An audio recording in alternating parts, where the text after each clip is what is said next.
Good afternoon, students and visitors. Today we have our second declamation competition of the year. Before I introduce our prompt for today, I've got a question for you all. Raise your hand if you would like to become more physically fit. Stronger, faster, have more energy. There we go. All right, good. Now keep your hands up. Keep your hands up if you have some kind of regular exercise routine. You go to the gym, you take walks. Very good. Now this makes sense, right? I want to become more fit, and so I'm going to go do exercises to make me stronger and faster. Very good. All right, hands down. Now raise your hand if you would like to become more eloquent, to be able to speak with greater clarity, more copiousness, more ingenuity. Very good. All right, now leave your hands up if you have participated in the declamation competition at all this year, either speaking in your in-hall competition or on stage up here. Well, look at that. Need I say more? We all want to become more eloquent, but we don't want to do the work, right? And I would submit to you there's no better opportunity here at NSA to become more eloquent than to participate in the declamation competition. You don't have many opportunities to practice speaking in front of hundreds of people, right? After you leave NSA, those opportunities are few and far between. And when you have to actually speak in front of somebody, it's going to be for some really important event that you don't, it's not going to be in the safe environment of a Disputatio. And so I would encourage all of you to not waste this opportunity. Sign up for your hall's declamation competitions, because this is our gymnasium here. This is where we do all the work and where we get better. So without further ado, our declamation competition for today is a swazoria, and here's our prompt. It's a fun one. So Deuteronomy 34, 5-6 says, "So Moses, the servant of the Lord, died there in the land of Moab, according to the word of the Lord. And he buried him in the valley in the land of Moab, opposite Beth Peor. But no one knows the place of his burial to this day." Archaeologists in Jordan have recently made the discovery of a lifetime, the purported tomb of Moses. The tomb was found hidden within a newly unearthed cave complex near the Dead Sea. The cave in question appears to be perfectly sealed with a large stone bearing a Hebrew inscription. "Here lies Moses, servant of Yahweh, son of Amram of the tribe of Levi." Initial tests suggest the site dates to Moses' time and that the remains inside could be remarkably well preserved. The Jordanian Department of Antiquities has sought input from religious and scientific authorities regarding how to proceed. A joint proposal recommends excavating the tomb and subjecting the human remains to a variety of tests that, though invasive, would nonetheless yield important information about the lifeways of the interred. If confirmed to be Moses, the remains would be displayed temporarily in a dedicated museum before being returned to the tomb. Some, however, vehemently reject the proposal, arguing that the tomb and its remains should be left undisturbed. Representatives from both sides now debate the matter. So to get a reading here, I'm really interested to know where you all stand on this. So let's take a little initial poll here. If you think we should exhume Moses, the purported Moses at least, and display his remains in the museum, raise your hand. Okay. All right. Very good. If you think we should leave the tomb undisturbed, please raise your hand. All right. Got a majority there. Probably maybe one, I would guess maybe 1/4 for exhuming and 3/4 for not exhuming. So we will vote again at the end and see if our speakers have persuaded you to change sides. Our speakers for today they've won their in-hall competition and are representing their halls, and they will speak in the following order. Our first speaker, Ryan Berkoski, Caden Smith, Katie Nixon, Savannah Tart, Mason Carnes, and Jackson Nabours. Now, I will point out, we've got 2 freshmen in this lineup. Our first freshman of the year participating in the school-wide competition. So watch out, upperclassmen. They're coming after you. The winner of today's competition will receive $150, and the top 3 finishers will receive points for their hauls. Our judges for this afternoon are Dr. Christopher Schlecht, Dr. Daniel Newman, Dr. Daniel Orton, Dr. David Talcott, and me. Sorry to disappoint. Yeah. Speakers have 8 minutes, and the first speaker can split his time and speak again at the end. Our timer will be Davin, and so he will raise your hand at 7 minutes, give you a 1-minute warning, and then he will cut you off. So without further ado, please welcome our first speaker, Mr. Ryan Berkoski.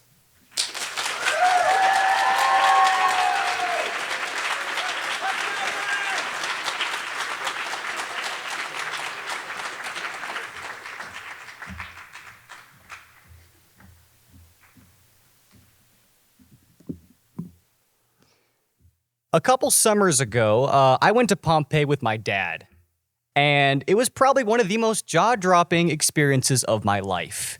We walked through those old ancient houses, saw Latin writing on the wall, and all of a sudden, everything I read about Pompeii, it came to life.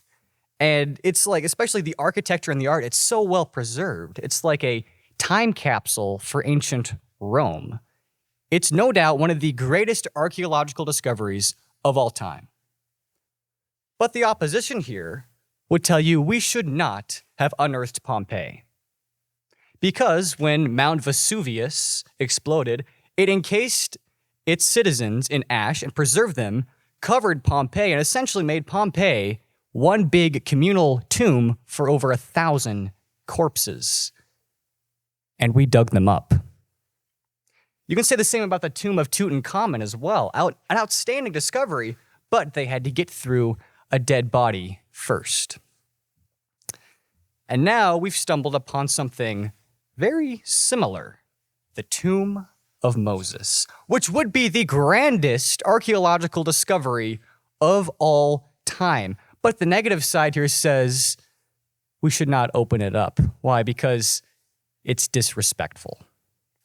So, the question I'm going to answer for you all today is can we respectfully exhume a dead body? And then, why should we? Those are going to be the 2 halves of my speech. Now, my opponents may try to frame me as a man who doesn't respect the dead at all, and that would be a terribly false assumption. Because as perishable as these vessels are, I do understand that they reflect the image of God, and thus they should be treated respectfully.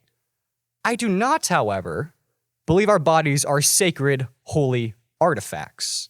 And I think that's made pretty clear in Scripture. So as wise liberal arts students, we need to be able to distinguish holy object from rotting corpse. And biblically, while it may be wrong to touch a holy object like the Ark of the Covenant, there is no clear Bible verse that tells us it is always wrong to exhume a dead body. And to frame exhuming as disrespectful, that would imply that Moses still kind of cares for his body here on earth. So how does that work? Is he in heaven and he's like, oh man, that old body of mine on earth, I sure do miss it. I really hope no one digs it up, does some invasive tests on it, and temporarily puts it in a museum. That would just be awful. No, the man is in heaven. He has passed on. He's singing with the eternal choir. You say we're going to disrupt his rest, but he's resting in the presence of the Lord, in his heavenly body. If heaven is a place without worry, I see no reason why Moses will be worried about his body here on earth. Now, if our lovely negative speakers here today find invasive tests on Moses to be disrespectful, they must also be against any other invasive tests on dead bodies. So, organ donation? Can't happen. Testing on dead bodies to further healthcare also can't happen. Think about forensics. Someone you know and love is murdered. Through an autopsy, we can identify their murderer. We can put them to justice. Effectively, we're lessening crime here, folks. If God calls us to heal the sick and put the wicked to justice, And yet they're inhibiting that. Why? Because it's disrespectful to test on dead bodies. Do you see the problem there? Now this segues into the next half of my speech, because my opponent could come up here and they could say, well, we're not donating Moses' kidneys. In other words, exhuming Moses wouldn't be beneficial at all. But let's go back to Pompeii. Remember Pompeii. Our understanding of their culture, of their social life, it grew so much, it was exploded by this perfect snapshot we got of ancient Rome. You can read all the books you want about Pompeii, but they all pale in comparison to actually seeing it in person. I would say this discovery benefited the entire world, and likewise, the discovery of Moses' body would also benefit the entire world. Think about it.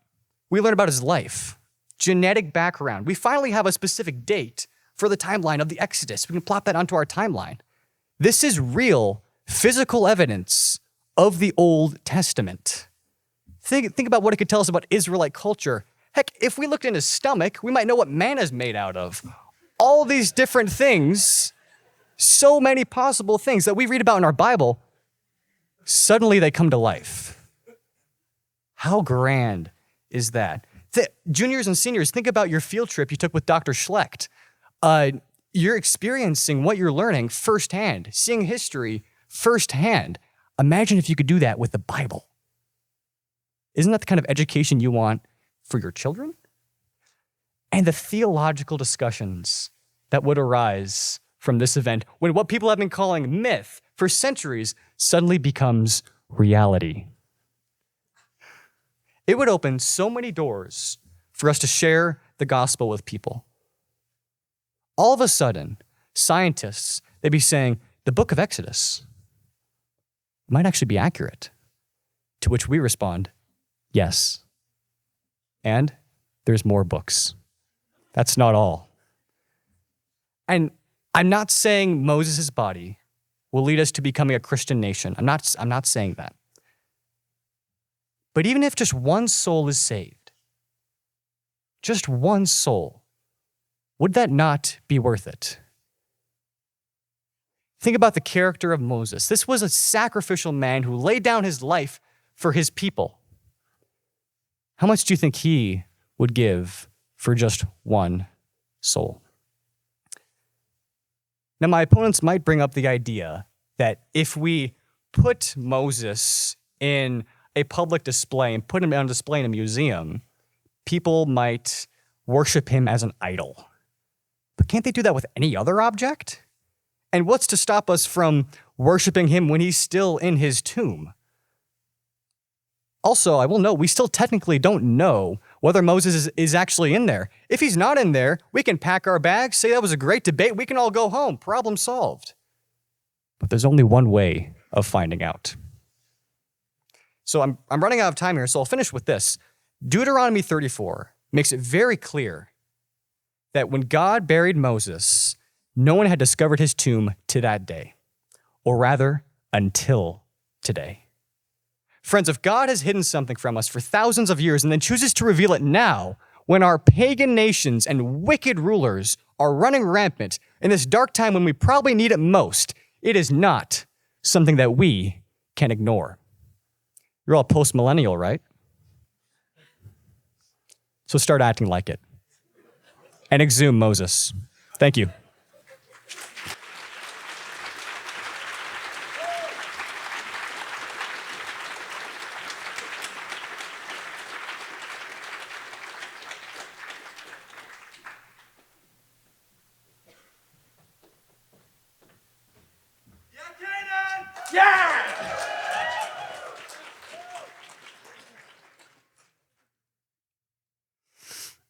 I stand before you as someone who is fascinated by history. I love learning about ancient civilizations. I love the discovery of forgotten artifacts.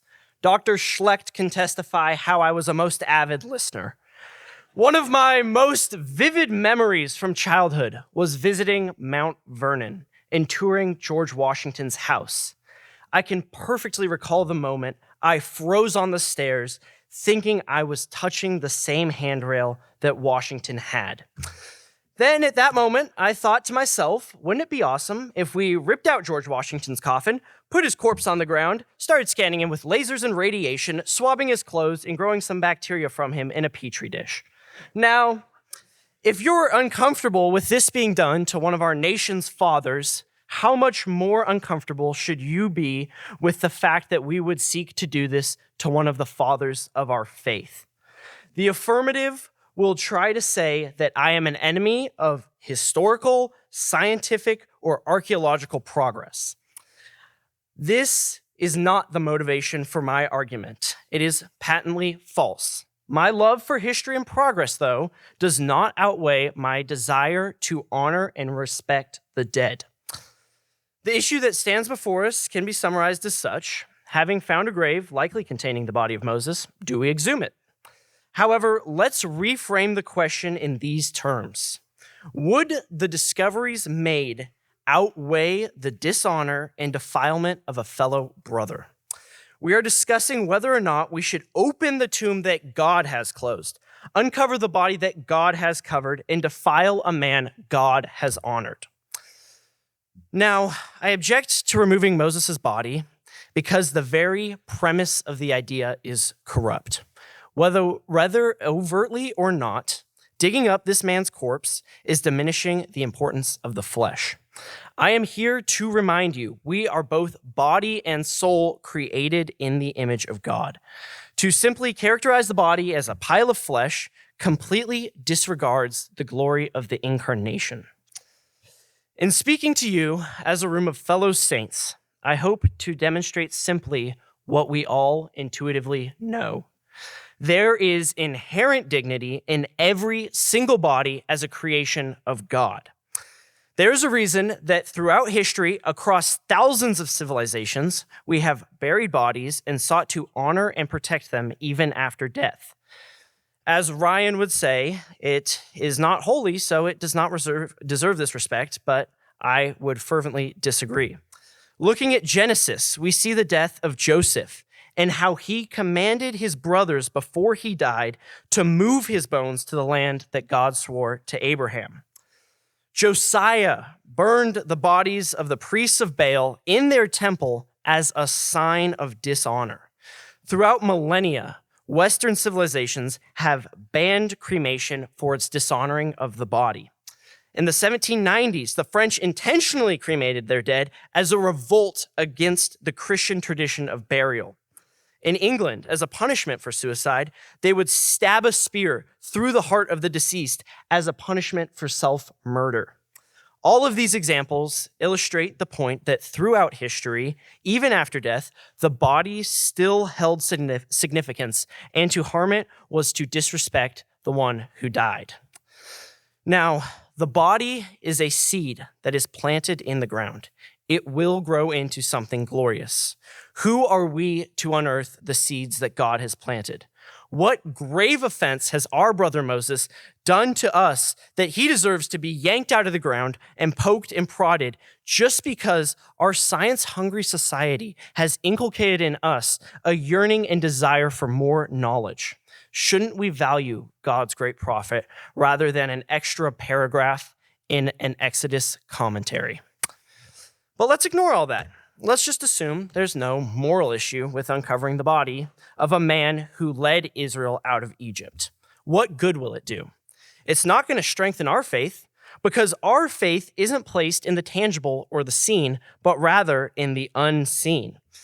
Ryan again said that it will bring it to life, but I fail to see how a pile of bones is going to strengthen our faith. It is not the face of Moses anymore. It is greatly eroded. Now, we also are told not to put our faith in chariots, and I'd say nor in a millennia-old skeleton. And do you think that these bones will really bring new followers to Christ? Unbelievers saw Jesus raise a man from the dead, and they did not believe. No amount of physical evidence will convince unbelievers unless the Holy Spirit moves. The Bible is clear when it speaks about our duty to the weaker brother. If it will cause him to stumble, we should abstain so that the other's personal holiness may abound. We all know there are certain groups in the Christian faith that will literally pray to Moses. If this even turns out not to be the body of Moses, then when has that ever stopped the Catholics? According to their relics, there are 6 right index fingers that St. Peter had. Now, if it causes them to stumble, or even worse, pray at his feet, then we should be quick to abandon the endeavor. Now, I know we as Christians might think that we have exclusive claim to the body, but need I remind you that there are 2 more religious groups who would also claim Moses as a father of their faith, the Jews and the Muslims. And seeing the track record of these groups when it comes to religious artifacts, a discovery of this caliber would get very bloody very fast. Not that the threat of terror should be a main motivator, but I am curious. How much destruction needs to be caused by this body before we decide it's not worth it? When a religious war breaks out, or rather it fuels an existing conflict, how many more innocent Jews need to be shot in the back of the head? How many more hospitals need to be bombed before we decide it's simply not worth it? Now, I would like to finish with this passage from 1 Samuel 15. Samuel rebukes Saul for sacrificing animals that he had been commanded to kill. Samuel says, "Behold, it is better than to obey is better than to sacrifice, and listen than the fat of rams." God wants you to obey him. He does not want you to sacrifice your disobedience to him. I long for the day that tomb will be opened. However, the tomb will be opened not by the strength of man, but mightily torn open by the God of the living and the dead. God placed him in the tomb. God will be the one to remove him from the tomb. Thank you.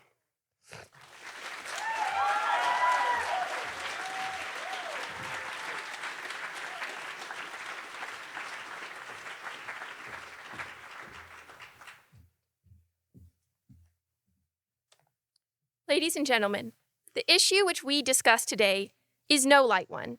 What we've discovered is both the gravesite of a human being and an important historical artifact. This is the final resting place of a person who ate, slept, worked, and had a family. But it is also ancient. It's laden with meaning. It is indeed the discovery of a lifetime because we can learn so much from it about a time that is so obscure to us. Now, so far, you've heard arguments from Ryan, who focused mainly on what exhuming this body would do for us. Caden has mainly focused on whether or not honoring this body matters more than scientific progress. And what I want you to notice about both of these is that they are actually not arguments about this body. They are arguments about the effects of exhuming it on the rest of us. I want to refocus this debate on the body itself. And I'm going to argue that the best way to preserve this body, the best way to honor this person is by exhuming it. The real crux of this debate is indeed about preservation. What does it mean to preserve the body? Perhaps the difficulty of this question comes from the fact that there is more than one way to preserve a body. The negative speakers are going to argue that the only way to do this is physical integrity. But we are both body and soul. We also preserve people in memory. And I think the only way to preserve both the integrity of this body and the memory of this body is to exhume it. Exhumation, here's the reason that exhumation would do both of these things. First, exhumation removes this body from the reach of looters and grave robbers. We need to think about that fact. Second, it teaches us about the forgotten past of a person who has been dead for 3,000 years. We preserve this person's memory by exhuming their body. First, exhumation preserves the body itself by removing it from danger.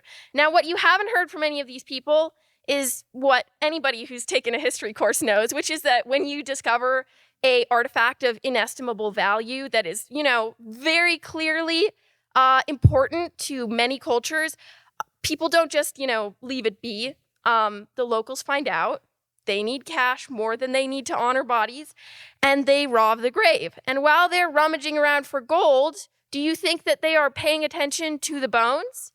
No. This site, funnily enough, little anecdote, is mere miles from a famous looting, the Dead Sea Scrolls. Just like this tomb, the scrolls were the discovery of a lifetime for a random Bedouin shepherd. Mind you, when he found these were 1,000 years older than any other copy of the Bible we've had, even though he didn't know that. So what do you think the shepherd did? He toddled off to the Jordanian Department of Antiquities. He urged them to open an investigation. Oh, wait, no, he stole them, and he sold them to an antiquities dealer. And this is exactly what will happen if we don't pay attention to these practicalities. Now, who do you want handling human remains? Do you want archaeologists who spent years thinking about how to respect dead bodies? Or do you want people who are looking for, a quick buck? If we want to keep these remains intact, if we want to protect this body in its integrity, we need to think quicker than the tomb robbers do. We need to remove them from the tomb where they are in jeopardy and put them into a controlled environment. Now, the negative is going to argue, but Katie, we could just as well, set up some guards around the tomb. Well, I think that that's mistaken for two reasons. First of all, we have the time advantage right now. Second of all, it removes the incentive to break into the tomb because tomb robbers are looking for artifacts. Once we pull the bones out, make it clear that there are no artifacts, or if there are artifacts, they're obviously no longer in the tomb, then it removes that incentive to break in and steal. There's really no reason to go poking around in Moses' tomb once the scientists have come in and cleared it out. Now, I've merely established that exhumation can preserve these remains from tomb robbers. But why study them? Why can't we just lock them in a vault? If we did this, it would do nothing to preserve the memory of this person. Now, I could make some arguments about how little we know about the 1300s BC, which is a period, approximately 900 years before the father of history was in diapers. I could also talk about the scientific benefits, as Ryan has done, but I want to come back to my very first point. We're trying to preserve a person.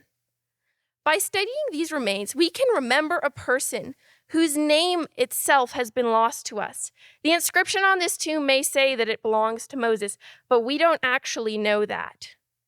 It seems a little suspect that God would write an inscription on this tomb, and so I really don't think we can take for granted that these are indeed the remains of Moses. So this person has lost all memory to the world, down to their very name. Ecclesiastes 7:1 says that a good name is better than precious oil, and the day of death than the day of one's birth. Just like oil goes bad, we grow old and die, but our names can outlive us. Again, we don't know this person's name. A name is a good thing to have. Memory is a good thing. Maybe this is Moses. Maybe it's not. But we can learn a lot about who he was and what his life was like by studying what's left of him. There's nobody left to ask, but his body keeps a record. Examining the record says that even if nobody remembers him, his life mattered. His body shouldn't stay out on the examining table forever, though. No, once we've learned what we can, keeping in mind the whole time that these are human remains, we'll return him to the ground. If it's clearly confirmed that this is not Moses, we will put up signage that explains who he might have been. And if it's likely that it is Moses, we will put up signage that carefully explains that it is likely Moses. Again, the negative speakers may argue that we can cultivate this person's memory without exhuming them. Again, do you guys know who this is? Because I don't. Part of the reason we'd exhume him is because we don't know it's Moses. And that's an argument to Caden's point. This isn't like George Washington. We know a whole lot about George Washington. We know nothing about this person. I also want to address the claim that if we exhume this person, idolatry will run rife throughout the world. I don't understand how leaving him in the ground will help. People are still going to worship the tomb. We don't leave idols in the ground, we smash them. So your arguments don't work together. You can't preserve the body and also say, oh no, we need to leave it in the ground so it's not an idol. I want to come back to my central thesis. These remains are in danger of both desecration through tomb robbers and dereliction because people forget his memory. If we do not protect them, the grave robbers will get there first, and if we don't learn about and remember this man, he will be doomed to be forgotten. Honor demands that we protect those who need to be protected. It demands that we remember those who are forgotten. Thank you.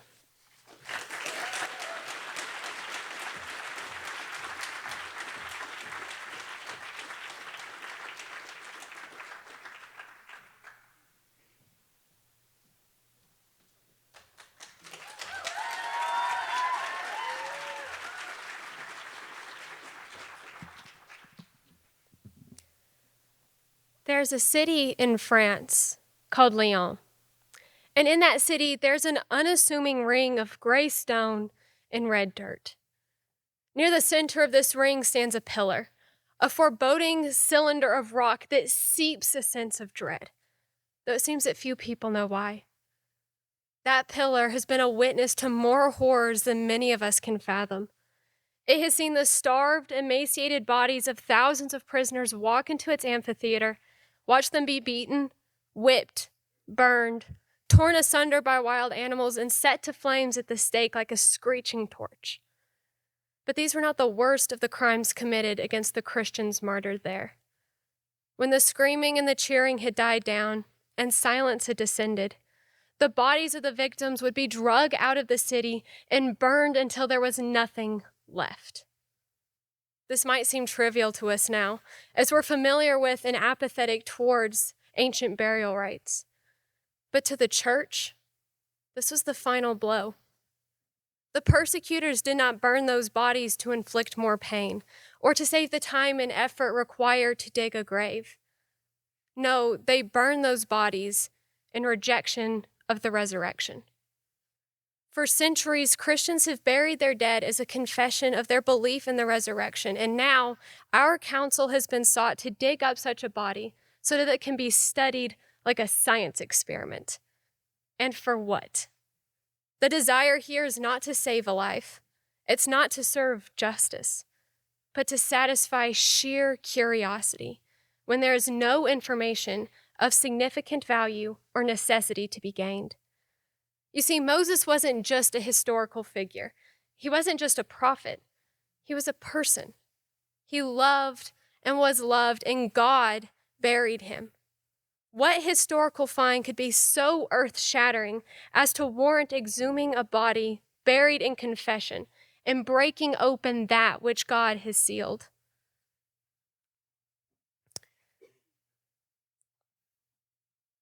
You may say that we do not know for certain if the body is truly Moses. If we can identify it and prove that it is in fact him, wouldn't that count for something? Ryan seems to think so. And maybe. But consider another biblical mystery that has plagued historians: Noah's Ark. For years, finding what is left of the great boat has become the holy grail of Christian archaeology. But what would that actually change? Would it prove the flood? No, the Grand Canyon already does that, and it's still debated. Would it prove the existence of a man named Noah? No. And even if it did, that wouldn't be significant. Why? Because the lack of evidence is not the problem. Christians do not need to know if that body is Moses. We've gotten along just fine without knowing, and if the hopes of the church are dependent on whatever is in that tomb, then there's a much larger problem that dusty bones will not solve. The Bible has already told us everything we need to know about Moses. His bones, or the bones of whoever else is in that tomb, is not going to add anything significant. Moreover, unbelievers don't really need to know if that body is Moses. It's not going to give them anything they don't already have. Remember Luke 16, wherein Christ tells the story of Lazarus and the rich man. By the end of his tale, the rich man begs Abraham to send Lazarus back from the dead so that his brothers will not share in his fate. They have Moses and the prophets, Abraham answered. Let him listen to them. If a spirit back from the grave is not going to be enough, what makes us think that a body will be any different? A lack of evidence is not the problem here, nor does God need us to find any more proof for the scriptures in order to convert another heart. To say that the value which this find gives to our understanding of biblical times or to our apologetic repertoire outweighs the value that keeps that tomb sealed leads down a dangerous path. The church has always been a people of principle, not pragmatism. Could we learn something from exhuming the body or supposed body of Moses? Perhaps. But at what cost? The debate here isn't really about exhuming a body. It's about a moral principle. We know that God created mankind as a unity of both body and soul, that each contribute to and are a part of the image of God expressed in us. Our bodies are not vessels to be thrown away when death comes. They're not meaningless shells that can simply be cast aside. They are a reminder that our place is here on this earth, a testament to our duty to take dominion of and subdue this world. So how do we preserve them, to speak to Katie's point? Do we protect them from looters? Do we do everything we can while gaining some information on the side? Here's the problem. We're not responsible for the actions of looters. We're not. But we are responsible for living according to our own moral values. Thus far, you have heard no positive moral argument for why we should exhume Moses. But here is a moral principle which says why you should not. And that should overrule any practical reason that the affirmative can give to open up that tomb. We live in a world that sees our bodies as nothing more than matter. And perhaps that is how some of us understand this prompt. But since when has the culture's precedent trumped that of the church? To vote for the affirmative here would be to open a new debate, to really show where you think the problem lies. Do we change our confession in the resurrection? Do we change how the churches historically show that they believe that those bodies will not stay in the ground? We believe that Moses is not meant to stay there. He's going to come back. And to say that we need to exhume him is to change how we say that same thing. So we have to answer a different question. How do we live according to our own moral values? And do we really, truly need to know what is in that tomb? Is that historical find valuable enough to warrant changing the way we've confessed our belief in the resurrection? We already have Moses and the prophets. Let us listen to them.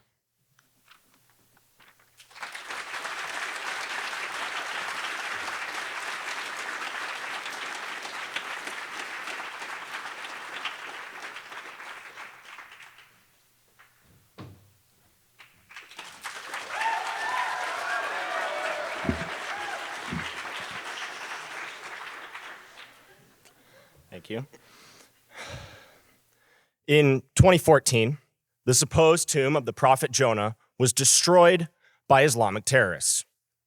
We know that this was the tomb of Jonah because of its location in the ancient city of Nineveh.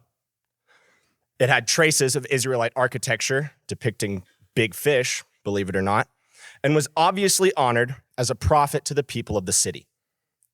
Why was it destroyed? To get rid of an important historical site for Christians and Jews. The Christians and Jews did not take care of it and left it to the devices of evil men. If you don't, someone will. In Numbers 30, we see a very clear principle laid out, that inaction against something is action for the opposite of that thing. Verses 3 and 4 tell us, if a woman makes a vow unto the Lord while in her father's house, and her father hears that vow and says nothing, all of her vows shall stand.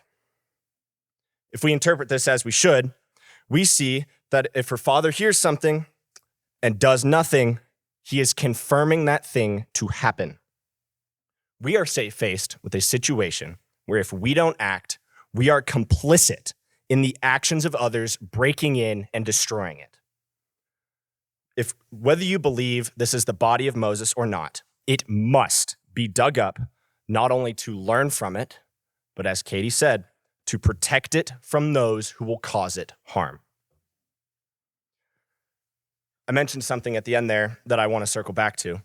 It is incredibly unlikely that this is the tomb of Moses. The passage that was given to us, Deuteronomy 34, 5 through 6, says, God buried Moses and no one knows where he is. We see that God personally buried Moses. No one was allowed to see where he was at. Why? Well, it's explained later in Jude 9. We hear that the body of Moses was fought over by Michael and Satan. Satan wanted it to make it an idol. Moses was given great power by God, and it should be obvious how easy it is to make an idol out of a man who wielded great power. Just look at Augustus of Rome, Alexander the Great, and any other great leader in history. Almost as soon as these people died, people sought to make them into idols. It's no small wonder then that God, knowing the hearts of man, as it says in Romans 8:27, would keep Moses' body as far away from the Israelites as possible. There is nothing new under the sun. Man has and always will find a way to make idols. We are, as Calvin puts it, idol factories. We've already done it once with the bones of the saints. We would do it again in a heartbeat. Why then, if God so plainly didn't want us to find the tomb, would he go and write a description saying, hey, here's where I buried him? This in and of itself does not make sense and decreases the chances of it being the true body of Moses. And thus, that entire argument is a non-issue. I want to reiterate what Katie said and bring it into a moral perspective. We honor the dead more with their memories by studying who they were, how they lived, and the artifacts of their life. James 4:16 tells us that we are but a vapor that is here for a little while and then vanishes away. In this life, the Lord gives and the Lord takes away. One of the things he gives us is our body. And upon death, our body is taken away from us as we are taken up to heaven. Now a question. Do you think Aristotle cares more about his legacy or his body? We must respect our elders. Yes. We must take care of what came before us. Absolutely. And we are also called to learn from those who came before. The reason we read all these old, dusty books at this school is because those who came before us have wisdom that has been passed down through the ages. In the same manner, we learn from ancient peoples in their tombs and in their bodies. The living speak through word and deed. The dead speak through limb and lifestyle. We need only look. We honor Aristotle by preserving his philosophy. We honor Herodotus by learning from his history, even if flying Egyptian snakes are a bit weird. We honor the dead by preserving what we have from them, from their body to their belongings. We now not only have the power to care for and tend these bodies better than the ancients did, but honor them alongside what we know about them and the possessions they had in life. Bringing this body to the surface will shine a greater honor on its history and its life, preserving it and its memories for generations to come. Leaving it keeps it open to destruction. We honor the dead by preserving them and learning as much as we can. The Jordanian government is going above and beyond in doing that. Not only, when the body is excavated, will they run tests to discover its history, but they're going to clean the remains, which, by the way, helps them last longer and in a better state than if they had been left alone. How's that for taking care of the body? Exhuming this body will not only honor it by preserving it and tending to it, but we're learning from it and gaining more knowledge, while also protecting it from those who will seek to destroy it. As Ryan mentioned, in the 1920s, Howard Carter and his team of archaeologists unearthed the lost tomb of Tutankhamun. The lost tomb of the boy king of Egypt was incredibly well preserved in a series of rooms that served as a treasure trove of information. We learned ancient Egyptian customs, burial rites, and many other things. These rooms held chariots, furniture, carvings, the remnants of board games. We learned more about the practices of mummification, the resurgence of worship of the god Ammon under Tut, and even their practices in metalworking. We would never have learned any of this had we not opened the tomb of Tut. You know what else we learned about opening that tomb? And you know what else we did? We protected it from robbers. Many of the tombs in the Valley of Kings had been ransacked. We cannot allow the tomb of Moses to be left alone, especially now that it is public knowledge where it is. If we leave this tomb undisturbed, we will be complicit when someone breaks in and destroys it. We cannot let that happen, and if we don't act now, someone else will, and you won't like what they do. Thank you.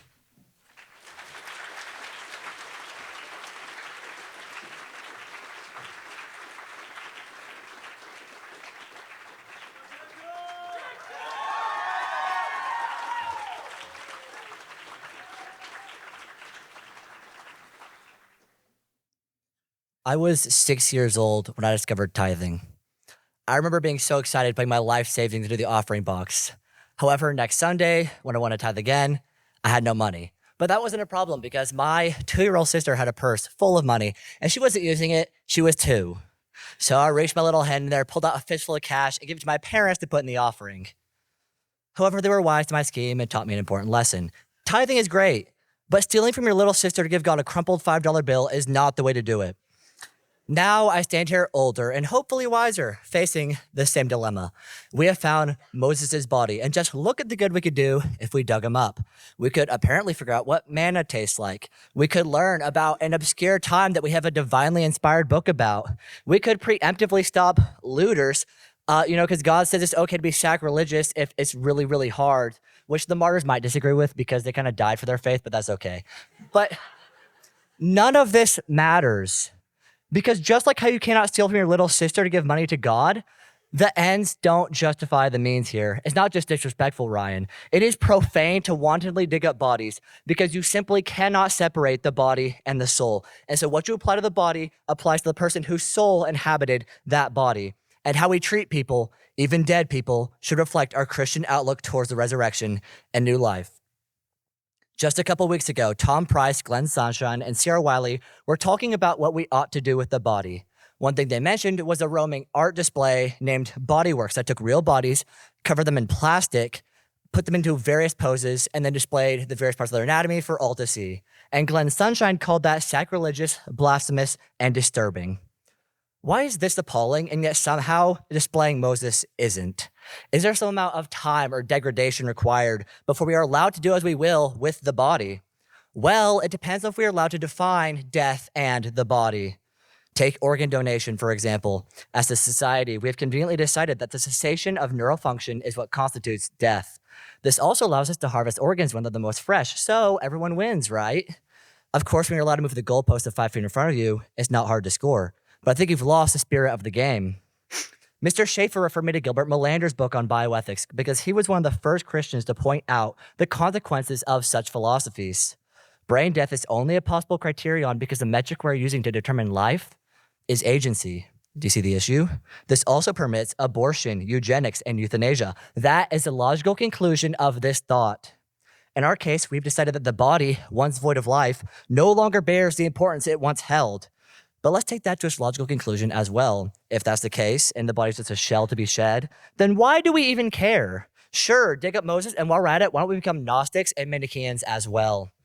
Well, because the Bible says that the body is sacred. It is the temple of God and his image bearer. So besides the ad ignorantium, Ryan, it's a bit of an oxymoron to have an unholy temple or a common and unimportant image of our Father.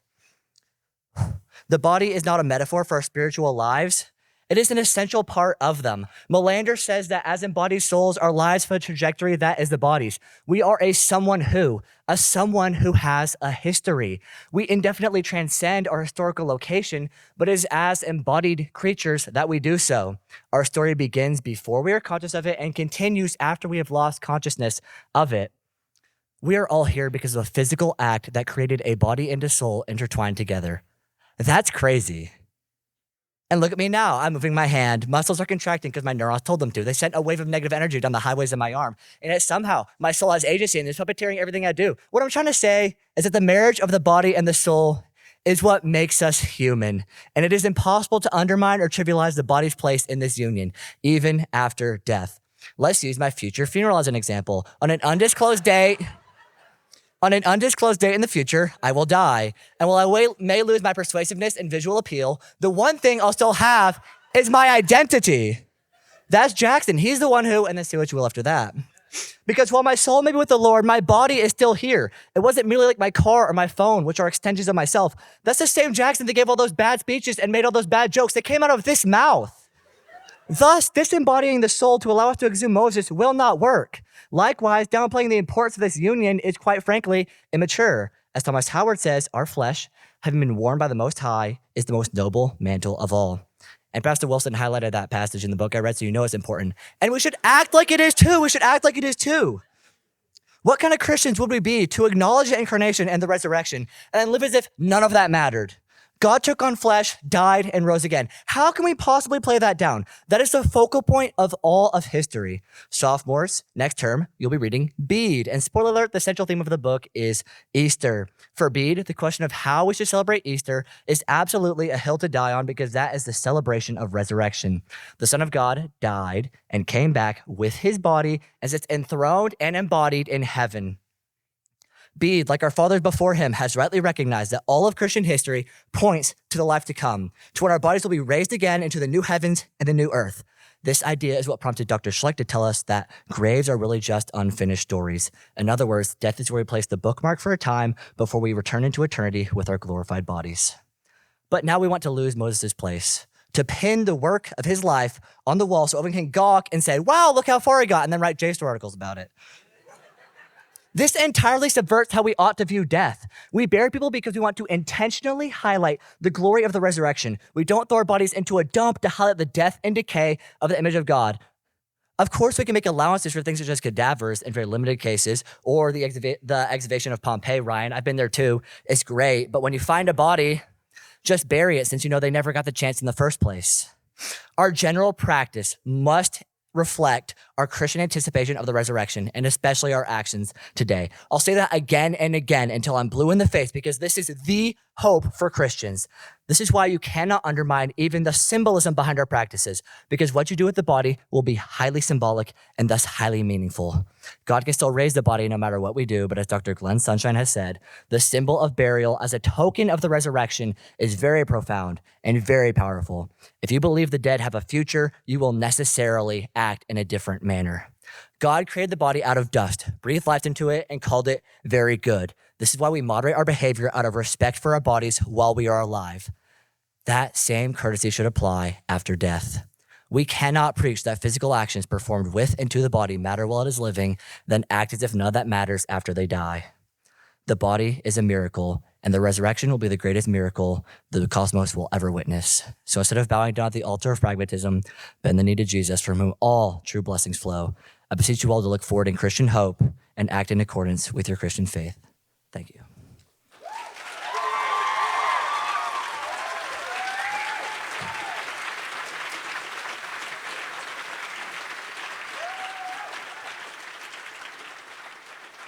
Thank you for your patience. Before I announce the winners, we need to figure out which side persuaded the most people. So, if you originally voted, sorry for my voice break there. If you originally voted to exhume Moses, and now you believe we should not exhume Moses, please raise your hand. Okay.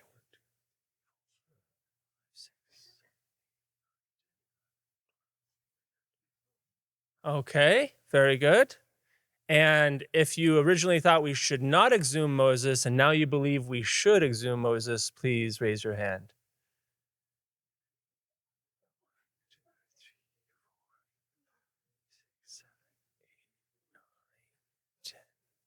Okay, very good.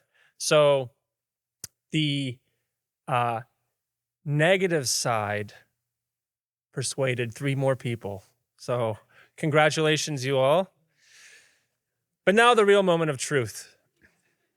Who spoke the best? And of course, we as the faculty judges know the answer to that. We're the most qualified of anybody in this room to assess. And so beginning in third place from representing, let me find the hall.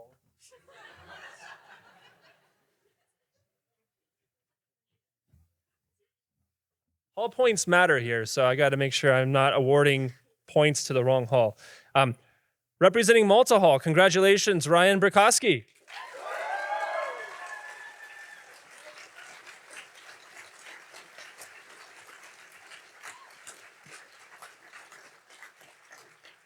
I will say this: this was a very close. The judges had a pretty strong consensus on our first place, but everybody else very tight. So even if you don't place today, know that you've received many points from the judges. So in second place, representing Jericho Hall, congratulations, Caden Nixon.